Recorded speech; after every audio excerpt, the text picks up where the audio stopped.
Le buzz. Bourgogne-Franche-Comté. Fréquence Plus. Fréquence Plus met la lumière sur vous, qui faites vibrer la région.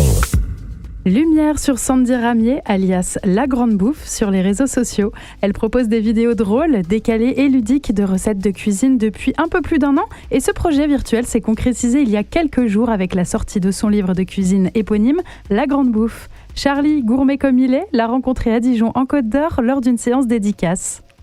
Alors au départ, vous avez un petit quelque chose pour la cuisine ? Oui, complètement. J'ai commencé à cuisiner pendant le premier confinement. Quand il a fallu retourner bosser, j'étais extrêmement frustrée. Et ouais, non, j'adore cuisiner. Vous n'avez pas un cursus de cuisine de toute façon ? Pas du tout. Je pense être la preuve vivante qu'on peut tout apprendre par soi-même avec peu de moyens et pas de matériel en particulier. Mais ouais, aucune expérience en cuisine. Alors à quel moment vous dites « Allez, on fait un petit truc sur la cuisine » ?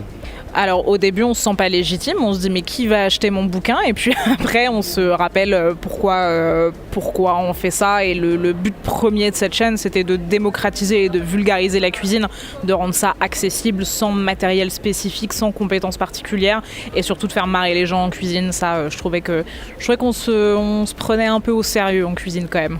Alors c'est vrai que vos vidéos sont drôles, le montage est important, et puis ensuite il y a la façon d'humour que vous mettez décalé dedans. Oui, j'essaye vraiment d'apporter du fun en cuisine. Je trouve que l'humour, c'est ce qu'il y a de plus facile pour vulgariser n'importe quel sujet et de rendre les choses accessibles au plus grand nombre. J'ai toujours aimé faire marrer les gens. Alors, quel genre de recettes vous proposez, et dans ce livre notamment ? Il y a de tout. Je suis pas quelqu'un de très organisé à la base. Le livre est à mon image, c'est-à-dire un joyeux bordel.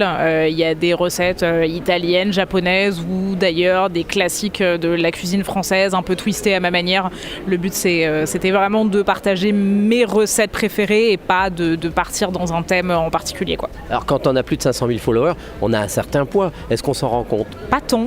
Je pense pas. Enfin, moi, ça change pas grand-chose à mon quotidien, et je pense vraiment pas que ce soit une bonne idée de se dire qu'on a beaucoup d'influence ou que sais-je. Faut vraiment rester simple et se rappeler que ce qu'on fait, c'est des vidéos de cuisine à la base. Il n'y a pas de raison de se prendre au sérieux. Alors maintenant le livre est là, on va rencontrer les gens, on va voir les gens qui nous regardent, c'est une autre expérience. Ouais, mais c'est génial aussi de pouvoir passer cette frontière des réseaux sociaux, parce que les gens nous connaissent mais nous on les connaît pas, donc c'est vraiment génial de pouvoir les rencontrer en vrai. Alors on n'a pas non plus le temps d'aller boire un café avec chaque personne, mais on peut au moins mettre un visage sur les gens qui nous suivent et leur mettre un petit mot rigolo dans le bouquin. Ça rend l'expérience vraiment beaucoup plus humaine. Au niveau des chefs, par exemple, est-ce que vous avez eu des approches ? Est-ce que vous avez fait des rencontres ? Non, pas de vrai chef de cuisine. Je pense que malheureusement, il y a encore vachement ce côté un chouïa hautain de il y a les chefs et il y a les cuisiniers d'Instagram. Et alors après, c'est intéressant. On m'a proposé plusieurs fois de faire des résidences dans des restaurants ou que sais-je. J'ai toujours refusé parce que j'ai pas du coup d'expérience dans une cuisine professionnelle, et je sais très bien cuisiner chez moi pour me faire plaisir et faire plaisir à mon entourage. Par contre, envoyer 20 couverts d'un coup, ça je suis incapable de le faire.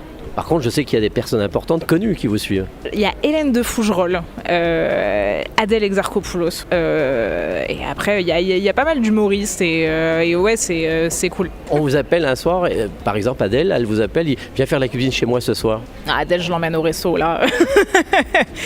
Qu'est-ce que je leur fais ? Ça dépend vraiment de la personne. Après, je pense qu'un bon gros plat bien réconfortant, genre un curry japonais ou un gros plat de mac and cheese, ça met à peu près tout le monde d'accord généralement. Alors pour finir, vous êtes à Dijon, grande ville gastronomique, vous avez eu le temps d'aller voir un petit peu ?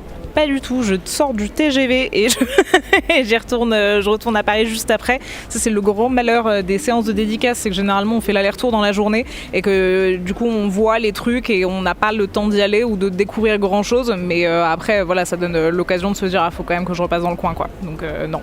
Et vous êtes encore jeune, alors comment vous voyez la suite des choses ? Je sais pas, on verra demain. Et demain, c'est déjà loin. C'était la créatrice de contenu Sandy Ramier au micro de Charlie à l'occasion de la sortie de son livre de cuisine La Grande Bouffe. Fréquence Plus, replay. C'était le buzz Bourgogne-Franche-Comté sur Fréquence Plus.